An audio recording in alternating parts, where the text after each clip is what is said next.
વંદે માતરમ વિદ્યાર્થી મિત્રો, આજે આપણે વિષય જીવ વિજ્ઞાનમાં ચેપ્ટર નંબર 13 ઉચ્ચ કક્ષાની વનસ્પતિઓમાં પ્રકાશ સંશ્લેષણ, જેમાં આજનો આપણો ટૉપિક છે પાણીનું વિભાજન.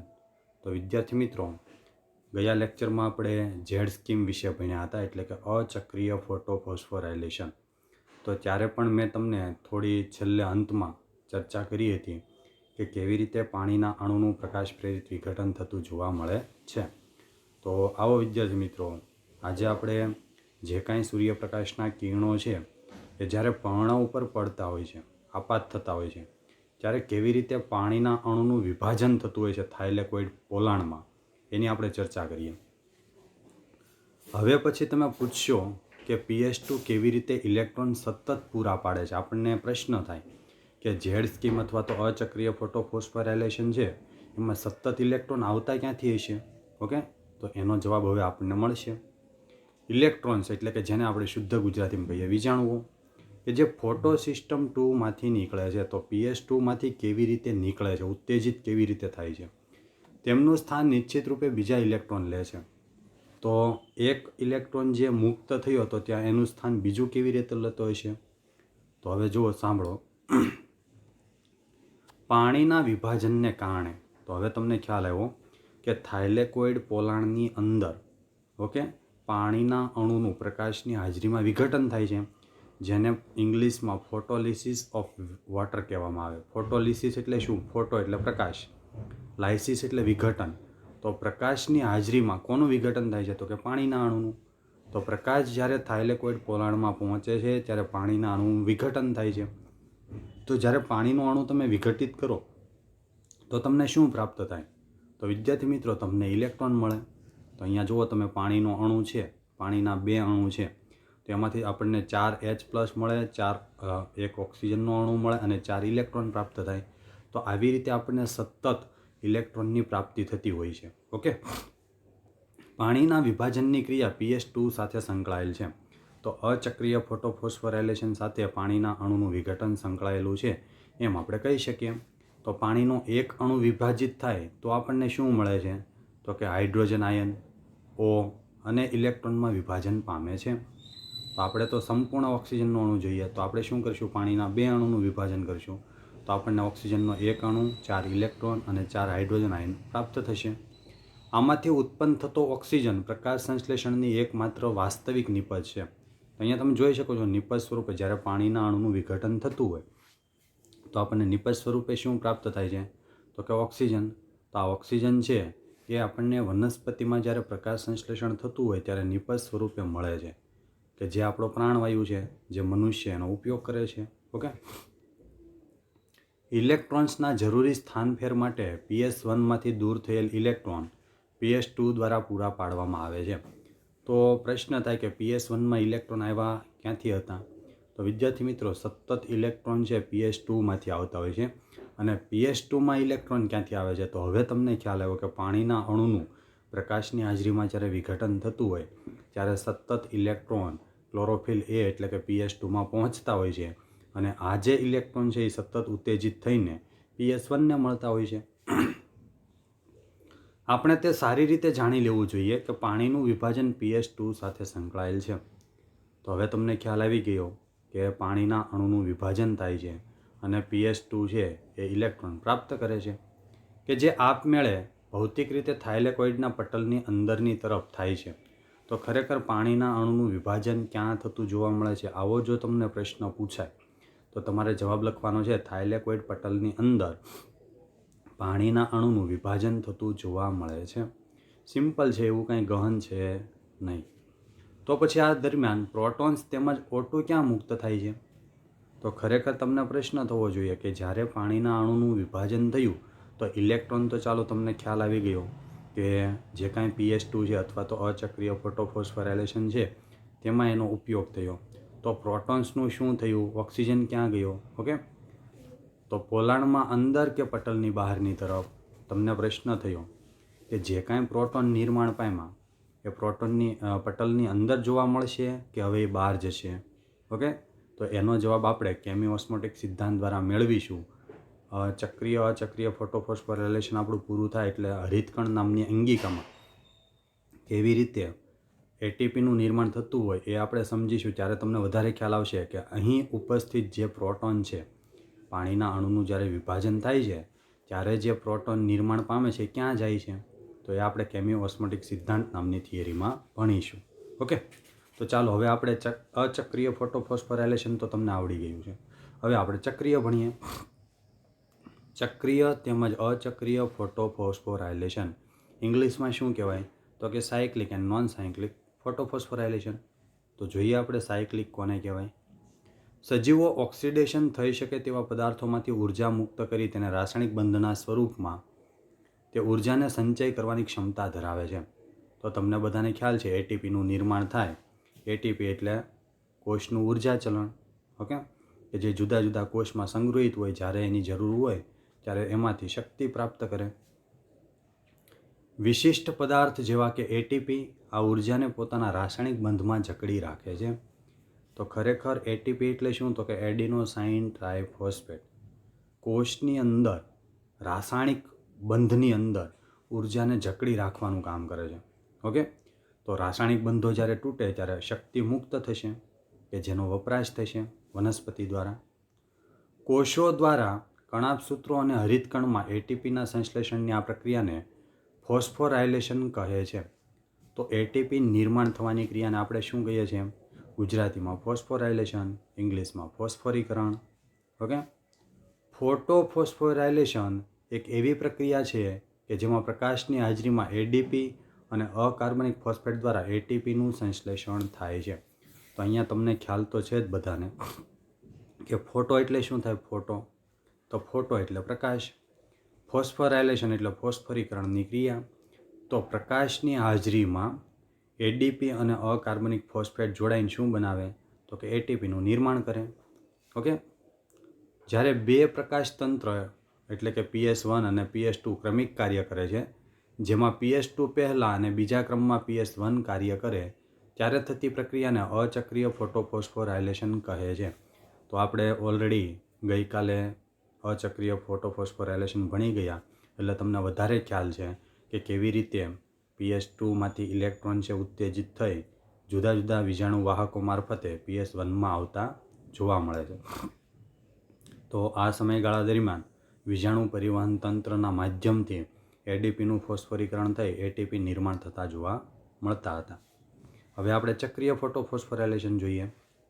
તો ખરેખર તમે જ્યારે અચક્રીય ફોટોફોસ્ફોરાયલેશન ભણ્યા ત્યારે નિપજ સ્વરૂપે શું પ્રાપ્ત થતું હતું, તો કે એટીપી અને NADPH2. આ બંને ફોટો સિસ્ટમ એક ઇલેક્ટ્રોન પરિવહન શૃંખલા થઈ જોડાયેલ હોય છે.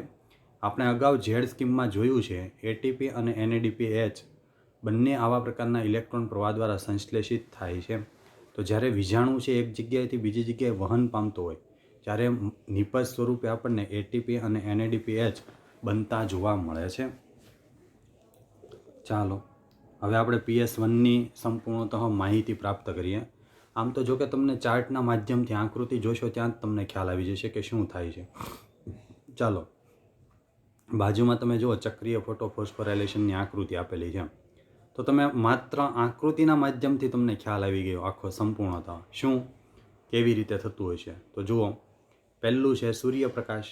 સૂર્યપ્રકાશના કિરણો ક્યાં પહોંચે છે જુઓ તો ક્લોરોફિલ એના અણુમાં. ક્લોરોફિલ એના અણુનું કામ જ આ છે કે પ્રકાશ શક્તિનું શોષણ કરવું. ચાલો તો P700 શા માટે લખ્યું છે, તો 700 નેનોમીટર તરંગ લંબાઈ ધરાવતા પ્રકાશના કિરણોનું શોષણ કરે છે. કોણ? ક્લોરોફિલ એનો અણુ. તો જ્યારે 700 નેનોમીટર તરંગ લંબાઈ ધરાવતા પ્રકાશના કિરણોનું શોષણ થતું હોય ત્યારે ઇલેક્ટ્રોન છે એ ક્લોરોફિલ એમાંથી ઉત્તેજિત થઈ ક્યાં જશે, વિજાણુ ગ્રાહકો પાસે જશે. હવે વિજાણુ ગ્રાહકો પાસે આવેલ ઇલેક્ટ્રોન છે એનું શું થાય છે, તો વિજાણુ ગ્રાહકો પાસે આવેલ ઇલેક્ટ્રોન છે એનું ઇલેક્ટ્રોન પરિવહન તંત્રના માધ્યમથી વહન થાય છે. કઈ બાજુ થાય છે? જ્યાંથી ઇલેક્ટ્રોન ઉત્તેજિત થયો હતો ત્યાં ફરી પાછો પોતાના મુખ્ય દાતા સ્ત્રોત પાસે પાછો ફરે છે. ઓકે, તો આ ચક્રીય ફોટોફોસ્ફોરાયલેશનમાં એક ખાસ ધ્યાન રાખજો. જ્યાંથી ઇલેક્ટ્રોન ઉત્તેજિત થાય છે ત્યાં ફરી પાછો ઇલેક્ટ્રોન પહોંચે છે એટલા માટે એને ચક્રીય કહેવાય. ઓકે, બીજા નંબરમાં ઇલેક્ટ્રોન પરિવહન તંત્રમાં કયા કયા વિજાણુ વાહકો છે? તો પહેલું છે ફેરેડોક્સિન. ગઈકાલે આપણે યાદ હોય તો PS2ની અંદર ક્વિનોન, પ્લાસ્ટોક્વિનોન, સાયટોક્રોમ, પ્લાસ્ટોસાયનિન ભણ્યા હતા. ઓકે, તો એ પણ વિજાણુ વાહકો હતા. તો આજે પણ આપણે ઇલેક્ટ્રોન પરિવહન તંત્રમાં કયા કયા વિજાણુ વાહકો છે? તો કે પહેલું છે ફેરેડોક્સિન, બીજું છે પ્લાસ્ટોક્વિનોન, ત્રીજું છે પ્લાસ્ટોસાયનિન અને ચોથું છે સાયટોક્રોમ.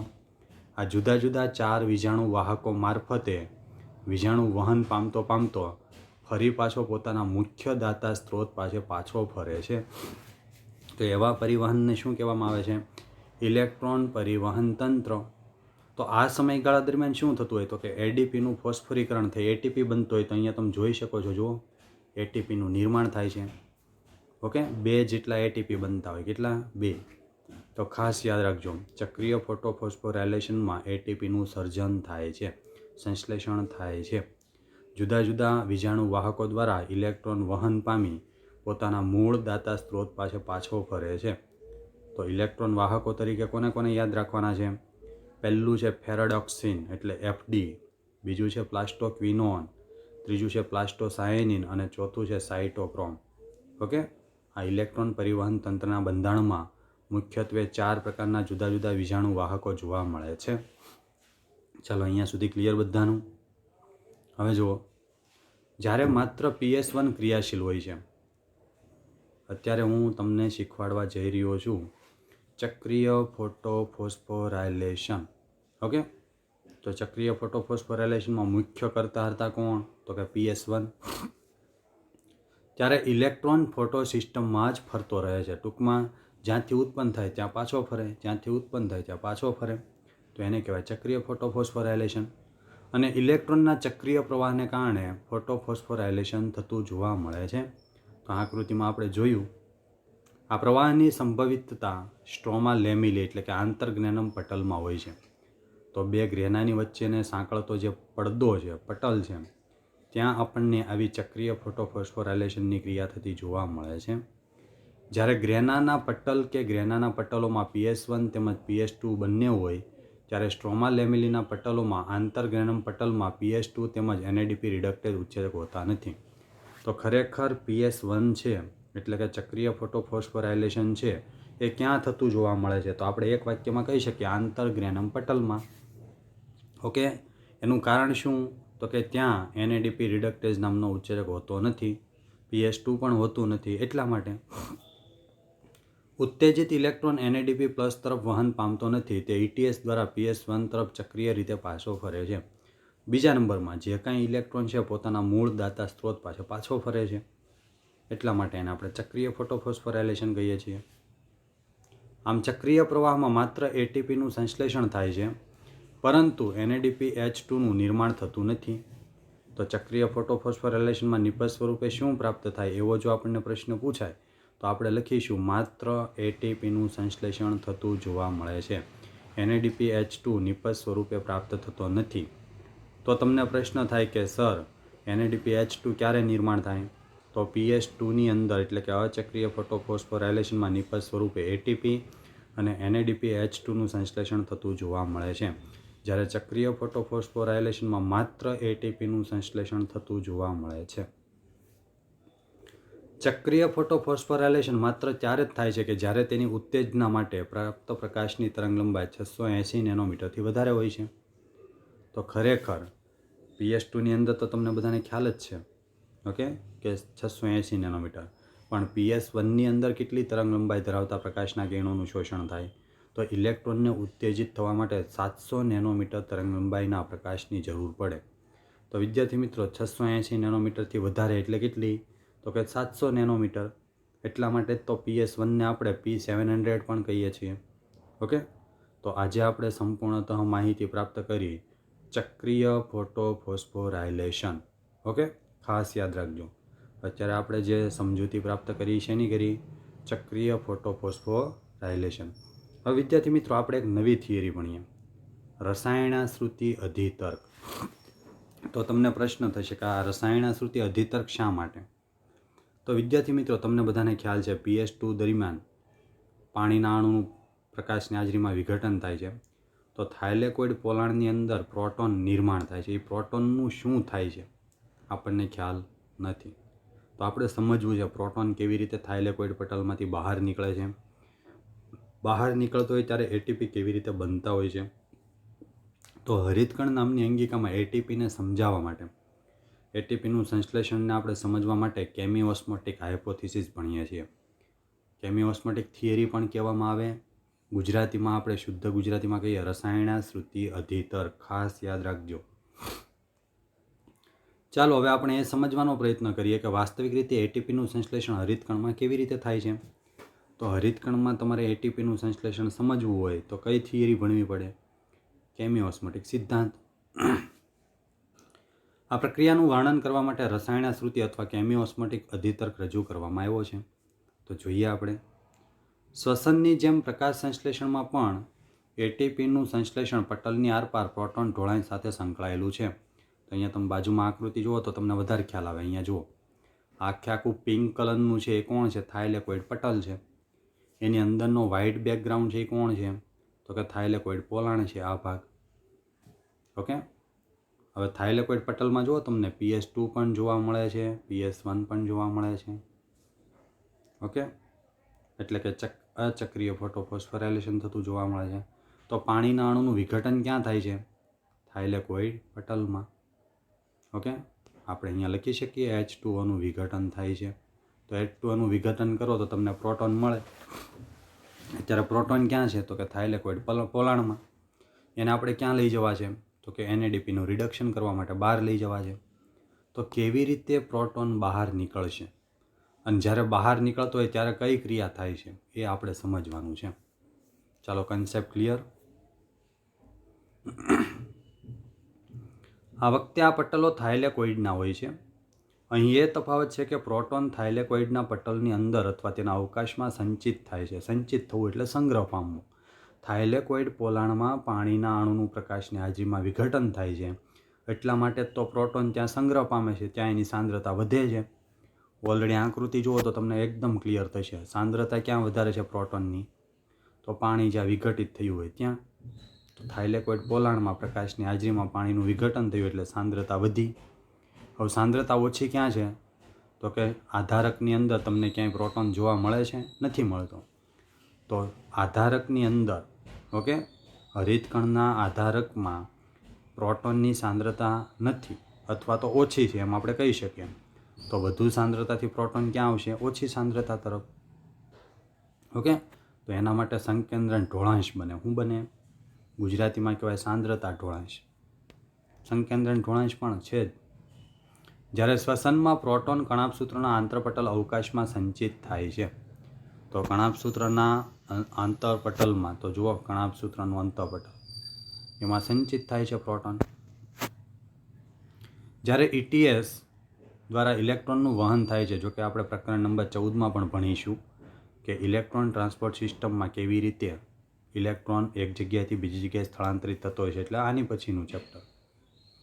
આવો હવે સમજીએ કે કયા કારણોસર પટલની આરપાર પ્રોટોન ઢોળાંશ સર્જાય છે. તો તમને પ્રશ્ન થયો કે પ્રોટોન ઢોળાંશ બનવા માટેનું જવાબદાર રીઝન કોણ છે? આપણે એ પ્રક્રિયાઓ પર ધ્યાન આપવું જોઈએ કે જે ઇલેક્ટ્રોનની સક્રિયતા અને તેઓના પરિવહન દરમિયાન પૂર્ણ થાય છે, જેથી તે તબક્કાઓને સુનિશ્ચિત કરી જાય, જેના કારણે પ્રોટોન ઢોળાંશનો વિકાસ થાય છે. જ્યારે પટલની અંદરની તરફ પાણીના અણુનું વિભાજન થાય છે, તો મેં પહેલાં જ તમને વાત કરી, થાઇલેકોઇડ પોલાણમાં પાણીના અણુનું વિભાજન થાય છે, જેના કારણે ઉત્પન્ન થતા પ્રોટોન કે હાઇડ્રોજન આયન થાઇલેકોઇડના અવકાશમાં સંચિત થાય છે. તો થાઇલેકોઇડ પોલાણમાં તમે જુઓ પ્રોટોન બધા સંગ્રહિત થાય છે, ભેગા થાય છે. હવે એને આપણે બહાર કાઢવાના છે. તો બહાર કેવી રીતે નિકાલ કરીશું એની વાત કરીએ. જેમ કે ઇલેક્ટ્રોન્સ ફોટો સિસ્ટમમાંથી પસાર થાય છે ત્યારે પ્રોટોન પટલની આરપાર સ્થળાંતરિત થઈ જાય છે. તો PS2માંથી PS1માં જતા હોય ત્યારે પ્રોટોન છે પટલની આરપાર સરળતાથી વહન પામતા હોય છે. એવું એટલા માટે થાય છે કે ઇલેક્ટ્રોનનો પ્રાથમિક ગ્રાહક કે જે પટલની બહારની તરફ આવેલો હોય છે તેના પોતાના ઇલેક્ટ્રોનને ઇલેક્ટ્રોન વાહક તરફ સ્થાનાંતરિત કરતા નથી. ઓકે, તો ઇલેક્ટ્રોનનો જે પ્રાથમિક ગ્રાહક છે એ ઇલેક્ટ્રોનને બહાર જવા દેતા નથી. એટલા માટે આવું થતું જોવા મળે છે. પરંતુ હાઇડ્રોજન વાહક તરફ સ્થળાંતરિત કરે છે. તો ઇલેક્ટ્રોન છે એને ધકેલતા નથી બહારની તરફ. કઈ બાજુ ધકેલે છે? તો કે જ્યાં હાઇડ્રોજન છે ત્યાં. આમ ઇલેક્ટ્રોનના પ્રવાહના સમયે આ અણુ આધારકમાંથી એક પ્રોટોન લઈ લે છે. તો ઇલેક્ટ્રોનનું કામ શું છે? તો કે પ્રોટોનને પ્રાપ્ત કરે છે. ક્યાંથી? થાઇલેકોઇડ પોલાણમાંથી. જ્યારે આ અણુ પોતાના ઇલેક્ટ્રોનને પટલની અંદરની તરફ આવેલા ઇલેક્ટ્રોન વાહકને આપી દે છે ત્યારે પટલની અંદર તરફ અથવા પટલના અવકાશ તરફ પ્રોટોન મુક્ત થાય છે. તો ઇલેક્ટ્રોને શું કર્યું? અંદરની તરફ આવીને એક પ્રોટોનને લઈ લીધો અને બહારની તરફ લઈ ગયું. કોણ? ઇલેક્ટ્રોન. ચાલો, એનએડીપી રિડક્ટેજ ઉત્સેચક પટલની બહારની તરફ એટલે કે સ્ટ્રોમા તરફ હોય છે. અહીંયા તમે જુઓ એનએડીપી રિડક્ટેજ તમને આકૃતિમાં ક્યાં જોવા મળે છે? તો તમે જોઈ શકો છો થાઇલેકોઇડ પટલની બહારની તરફ એનએડીપી રિડક્ટેજ આવેલો છે. ઓકે, એનએડીપી રિડક્ટેજ એ ઉત્સેચકનું નામ છે જે એનએડીપીનું રૂપાંતર શેમાં કરશે? એનએડીપી એચમાં. તો અહીંયા એચ ક્યાંથી આવ્યો? તો હવે તમને લાઇટ થઈ કે થાઇલેકોઇડ પોલાણમાં રહેલો પ્રોટોન છે એ બહાર નીકળીને ક્યાં જાય છે? એનએડીપી સાથે રિડક્શન પામમાં. ત્યારે જઈને એનએડીપી એચ બનતું હોય છે. ચાલો, PS1ના ઇલેક્ટ્રોન ગ્રાહીમાં આવતા ઇલેક્ટ્રોનની સાથે સાથે આ પ્રોટોન એનએડીપી H2ના રિડક્શન કરવા માટે આવશ્યક હોય છે. આ પ્રોટોન સ્ટ્રોમામાંથી પણ દૂર થાય છે. ઓકે, તો આધારકમાંથી પ્રોટોન ક્યાં જતો રહે? એનએડીપીના રિડક્શનમાં. આમ હરિતકણના આધારકમાં આવેલ પ્રોટોનની સંખ્યા ઘટે છે. તો આધારકમાં જ્યારે પ્રોટોન બહાર નીકળતા હતા થાઇલેકોઇડ પટલમાંથી, હવે ધીમે ધીમે આધારકમાં પણ સંખ્યા ઘટીને ક્યાં જાય છે? એનએડીપીના રિડક્શનમાં. જ્યારે થાઇલેકોઇડના અવકાશમાં પ્રોટોનનો સંગ્રહ થાય છે, આ રીતે થાઇલેકોઇડ પટલની આરપાર એક પ્રોટોન ઢોળાંશ ઉત્પન્ન થાય છે. એ જ રીતે પોલાણની પીએચમાં પણ નોંધનીય ઘટાડો થાય છે. તો પીએચ પણ મેન્ટેન કરવી પડે. ઓકે, પીએચ પણ આગવું ભૂમિકા ભજવે છે એમ આપણે કહી શકીએ. આપણા માટે પ્રોટોન ઢાળ એટલો રસપ્રદ છે કેમ કે પ્રોટોન ઢાળ એટલા માટે મહત્વપૂર્ણ છે કારણ કે ઢોળાંશ તૂટવાથી ઉર્જા મુક્ત થાય છે. તો ચાલો હવે ઢોળાંશ તોડતા શીખીએ આપણે. અહીંયા ધ્યાન આપો આકૃતિમાં. તમને હવે હું કેવી રીતે પ્રોટોન બહાર નીકળતો હોય વાસ્તવિક એ આપણે જોઈએ. ઓકે, ચાલો સાંભળજો હવે સ્ટોરી. જુઓ, આપણી પાસે અત્યારે પાણીનું અણુ ક્યાં છે? તો પાણીનું અણુ છે થાઇલેકોઇડ પટલમાં એટલે કે પોલાણમાં.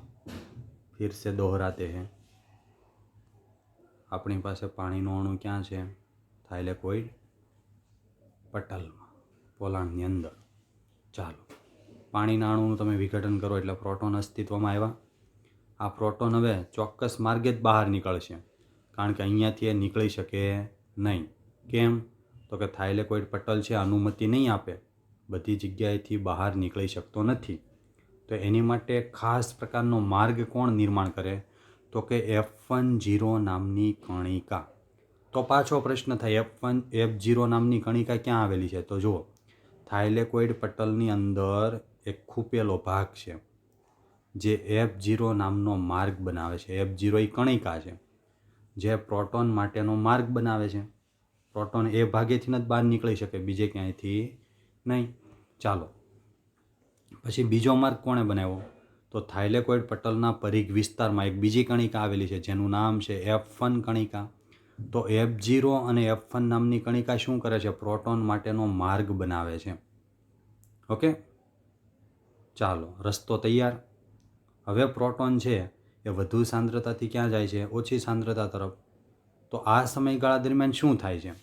તો જ્યારે પ્રોટોન ઢોળાંશ તૂટતો હોય એટલે કે પ્રોટોન છે અંદરથી બહાર આવતા હોય, આધારક વિસ્તારમાં આવતા હોય, ત્યારે એડીપીનું ફોસ્ફોરીકરણ થઈ એટીપી બનતા હોય છે. કયા ઉત્સેચકની મદદથી આવું થતું હોય? એટીપી સિન્થેટેઝ. એડીપીનું ફોસ્ફોરીકરણ થઈ એટીપી બનતા હોય ત્યારે ઉત્સેચક કયો મહત્વની ભૂમિકા ભજવે? એટીપી સિન્થેટેઝ. અને આવી રીતે એટીપી બનતા હોય છે. તો હવે આ પ્રોટોન છે બહાર આવી ગયો. ક્યાં આવી ગયો? આધારકમાં. આધારકમાં આ પ્રોટોન છે ક્યાં જશે? તો કે એનએડીપીનું રિડક્શન કરવા માટે જશે. શેમાં કરશે? એનએડીપી H2માં. ચાલો, ક્લિયર? તો તમને પાછો પ્રશ્ન થાય, સર અહીંયા બધા પ્રોટોન બહાર આવ્યા તો બધા થોડા રિડક્શન કરશે? તો વધારાના પ્રોટોન છે ફરી પાછા ક્યાં આવશે? તો કે સાઇટોક્રોમ B અને F આ એવું તંત્ર છે કે જે વધારાના પ્રોટોન છે આધારકમાં એને ફરી પાછા ક્યાં લઈ આવશે? થાઇલેકોઇડ પટલમાં. તો આવી રીતે પ્રોટોનની સાંદ્રતા મેન્ટેન થતી હોય. ચાલો ક્લિયર. પટલમાં આવેલ એટીપેજના પારપટલ માર્ગ F0ના માધ્યમથી પટલની અંદરની તરફ બહાર આધારક તરફ પ્રોટોનની ગતિશીલતાને કારણે ઢોળાંશ તૂટે છે. તો ઢોળાંશ કેવી રીતે તૂટે છે તમને સારી રીતે ખ્યાલ છે. એટીપેજ ઉત્સેચક બે ભાગ ધરાવે. પહેલો, તેમાં એક F0 કહેવાય છે જે પટલની અંદરની તરફ સ્થાપિત હોય છે અને પાર્ટ પટલ માર્ગની રચના કરે છે, જે પટલની આરપાર પ્રોટોનના બહારની તરફના પ્રસરણને અનુકૂળ બનાવે છે. તેનો બીજો ભાગ F1 કહેવાય છે અને તે થાઇલેકોઇડની બહારની સપાટી કે જે આધારકની તરફ ઉપસેલ સ્વરૂપે હોય છે. ઓકે, તો મેં તમને પહેલાં જ વાત કરી હતી. F0 છે થાઇલેકોઇડ પટલમાં માર્ગ બનાવે અને F1 છે થાઇલેકોઇડના પરિઘ વિસ્તારમાં નિર્માણ થાય. ચોક્કસપણે ઢોળાંશ તૂટવાથી ક્રિયા પર્યાપ્ત ઉર્જા પૂરી પાડે છે. તો F0માંથી F1માંથી જ્યારે પ્રોટોન બહાર નીકળતો હોય ત્યારે એડીપીનું ફોસ્ફરીકરણ થતું હોય. એટીપેજ નામના ઉત્સેચકની મદદથી એટીપી બનતા હોય, જેના કારણે એટીપેજના F1 સ્વરૂપીય પરિવર્તન આવે છે, જેથી ઉત્સેચકીય પ્રક્રિયા દ્વારા ઉર્જાથી પ્રચુર એટીપીના ઘણા અણુઓનું સંશ્લેષણ થતું જોવા મળે છે. તો હવે તમને ખ્યાલ આવ્યો કે કેવી રીતે એટીપી નિર્માણ થાય છે. ચાલો બીજી વાત. રસાયણાશ્રુતિ માટે એક પટલ, એક પ્રોટોન પંપ, પ્રોટોન ઢોળાંશ અને એટીપીઝની આવશ્યકતા હોય છે. તો કેટલા બધા ઘટકોની જરૂર છે જુઓ. એક તો પ્રોટોન પંપ એટલે કે H+ની અવરજવર, પ્રોટોન ઢોળાંશ એટલે જ્યાં વધુ સાંદ્રતા છે ત્યાંથી ઓછી સાંદ્રતા, જેને પ્રોટોન ઢોળાંશ કહેવાય. એટીપેજ એટલે કે ઉત્સેચક. આ ત્રણ ઘટકની મુખ્ય આવશ્યકતા હોય. કોની રચના સમજવામાં? તો કે રસાયણાશ્રુતિ સમજવામાં. એ થાઇલેકોઇડના અવકાશમાં પ્રોટોનની ઊંચી સાંદ્રતાનું સર્જન કરવા માટે પટલની આરપાર પ્રોટોનને દબાણપૂર્વક મોકલવા માટે ઉર્જાનો ઉપયોગ થાય છે. તો એટીપી છે જ્યારે પ્રોટોન અવરજવર કરતા હોય ત્યારે એમાં પણ વપરાતા હોય છે. એટીપેજ એક ચેનલ કે નલિકામય માર્ગ ધરાવે છે જે પટલની આરપાર પ્રોટોનને પરવાનગી આપે છે. તો એટીપેજનું કામ શું છે? ઉત્સેચક છે. પ્રોટોનને F0 F1 કણિકા માર્ગે વહન કરાવવા માટે મુખ્ય ભૂમિકા ભજવે. આ મુક્ત થયેલ પર્યાપ્ત ઉર્જા એટીપેજ ઉત્સેચકને સક્રિય કરી એટીપી નિર્માણનું ઉદ્દીપન કરે છે. તો આવી રીતે એટીપેજ નામના ઉત્સેચકની મદદથી એડીપીનું ફોસ્ફરીકરણ થઈ એટીપી બને છે. ઇલેક્ટ્રોનના વહનથી ઉત્પન્ન થયેલ NADPHની સાથે સાથે એટીપી પણ આધારકમાં થતી જૈવ સંશ્લેષણની પ્રક્રિયામાં તરત જ ઉપયોગમાં લેવાય છે, જે CO2ના સ્થાપન તેમજ શર્કરાના સંશ્લેષણ માટે જવાબદાર છે. તો હવે આપણને પાછો પ્રશ્ન થાય કે અહીંયા જે એટીપી અને NADPH અસ્તિત્વમાં આવ્યા, નિર્માણ થયા, તો કેવી રીતે CO2ના સ્થાપનમાં અને શર્કરાના નિર્માણમાં જવાબદાર છે? તો નેક્સ્ટ ટાઈમ આપણે હવે હું તમને એવું શીખવાડીશ કે જે કાંઈ એટીપી આપણી પાસે જ છે, NADPH છે, એ ક્યાં વપરાય છે, ઓકે, ક્યાં ઉપયોગમાં આવે છે. તો આજે આપણે ભણ્યા એટીપી કેવી રીતે હરિતકણ નામની અંગિકામાં નિર્માણ થાય છે. તો વિદ્યાર્થી મિત્રો, આજે આપણે મહત્ત્વના 3 ટોપિક ભણ્યા. પહેલું, પાણીનું પ્રકાશપ્રેરિત વિભાજન. બીજું, ચક્રીય ફોટોફોસ્ફોરાયલેશન. અને ત્રીજી સૌથી મહત્ત્વની પ્રક્રિયા કેમી ઓસ્મોટિક સિદ્ધાંત અથવા રસાયણાશ્રુતિ અધિતર. ઓકે, કે હરિતકણ નામની અંગિકામાં એટીપી કેવી રીતે સંશ્લેષિત થાય છે તેની આપણે વાત કરી. તો have a nice day, good day.